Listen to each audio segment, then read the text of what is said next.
Pinapunta namin si Jan Amores last Tuesday sa opisina. Nandun si Gov. Eric Ariola, si isang team manager nila, si Y,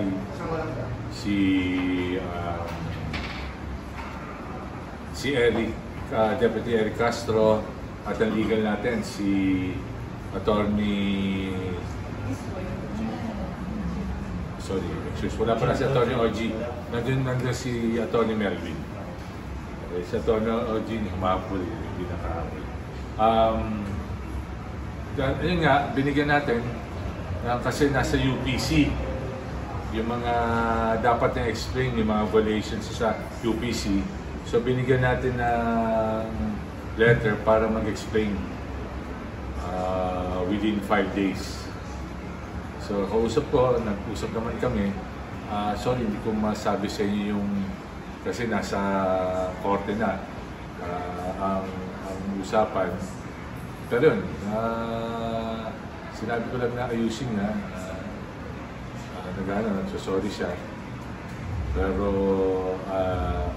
sumagot na rin. Nung binigay namin yun, Tuesday, ano kahapon? Friday? Friday ba kahapon? Friday yata, nagkasalubong kami sa office. Binigay na yung sagot. So, pag-aaralan na namin ng legal, Attorney OG Narvasa at si Governor Eric Ariola. Siguro mag-meeting kami by next week kung babasahin kung ano mga sinagot niya. May mga sa UPC, di ba?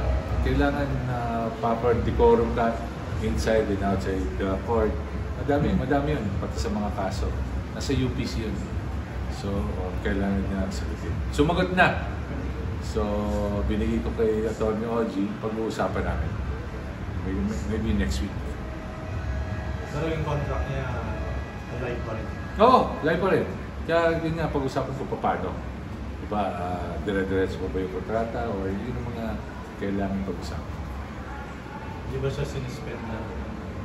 As of now, wala pa. Pero pwede. Pero yun nga, tinitinan nga namin kung paano. Paano, kailangan ba si-suspend?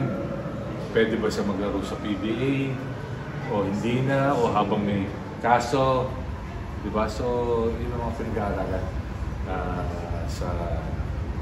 Kaya namin in-explain, nagkaroon tayo ng due process sa kanya.